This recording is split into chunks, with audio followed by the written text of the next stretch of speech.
घूंघट। रानी, ओ रानी, अभी तक सो रही हो क्या? जेठानी घर के आंगन में खड़े होकर जोर जोर से चिल्ला रही थी।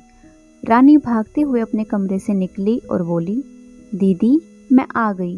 तभी जेठानी बोली, रानी तुम्हारा नाम रानी है, तुम रानी नहीं हो। मैंने तुम्हें कल रात में ही कहा था कि सुबह को जल्दी उठ जाना, तुम्हारी मुंह दिखाई की रस्म है। रानी बोली, दीदी रात को नींद ही नहीं आई, नई जगह है और मन में थोड़ा घबराहट भी थी, इसलिए सुबह आंख नहीं खुली। तब रोशनी हंसते हुए बोली, रानी मेरी प्यारी देवरानी, जल्दी से घूंघट कर लो, अगर माँ जी आ गई तो हंगामा हो जाएगा। रानी ने घूंघट सेट किया ही था तभी सास वहां पर आ गई और कड़कड़ाती आवाज में बोली, चलो अब क्या यहीं पर गपशप मारती रहोगी तुम दोनों? उन्होंने चलना शुरू ही किया था कि सास ने जेठानी के कंधे पर हाथ रखा और बोली, जब भी कोई बड़ा तुम्हारे सामने खड़ा हो तो हमेशा घूंघट में रहना और अपने बड़ों के सामने कभी मत आना और बिना घूंघट के तो कभी नहीं आना। रोशनी कुछ बोली ही नहीं, बस अपना सिर हिलाकर हाँ बोल दिया। तब रानी ने भी अपनी जेठानी को देखकर अपना सिर हाँ में हिलाया।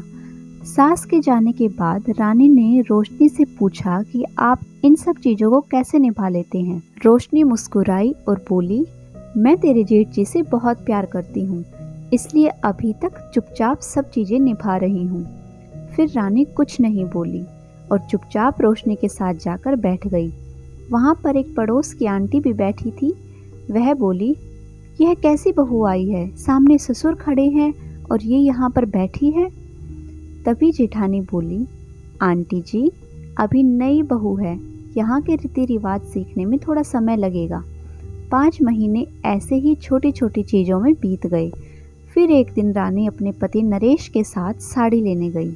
दुकान पहुँचने के बाद वो साड़ियाँ देख ही रहे थे, तभी नरेश का फ़ोन आया और वह दुकान से बाहर बात करने चला गया और रानी साड़ियाँ देखने लगी।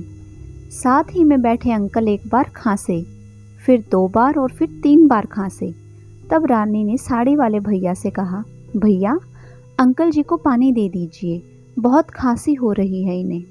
यह बात सुनकर वो अंकल भड़क उठे और बोले, क्या बदतमीज़ लड़की है ये, कुछ शर्म है या नहीं इसे? दुकान पर हंगामा देखकर नरेश बाहर से भागकर अंदर आया और अंदर आते ही अंकल जी के पैर छूकर बोला, मामा जी आप यहाँ?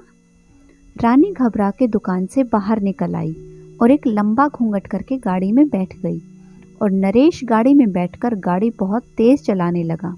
शायद वह गुस्से में था। फिर जैसे ही वो घर पहुंचे, अंदर से सास जोर जोर से चिल्लाते बाहर आई और बोली, देखो आ गई महारानी साहिबा, खानदान की इज्जत मिट्टी में मिलाकर। तभी रोशनी आई और बोली, माँ जी मेरी शादी को 5 साल हो गए, लेकिन मैं अभी तक मामा जी को नहीं जानती हूँ, तो यह कैसे जानेगी? तब सास जोर से चिल्लाई और बोली, देखो कैसे चपड़ चपड़ जुबान चल रही है इस रोशनी की। तब नरेश बोला, माँ भाभी सही बोल रही हैं, क्योंकि यह हमेशा घूंघट करके रहती हैं तो मामा जी को कैसे पहचानेंगी? आज तुमने मामा जी के फ़ोन पर पूरे घर की शांति को भंग कर दिया। यह वही समाज है जिसने सीता माता पर भी उंगली उठाई थी। ससुर और जेठ ने भी नरेश का ही पक्ष लिया।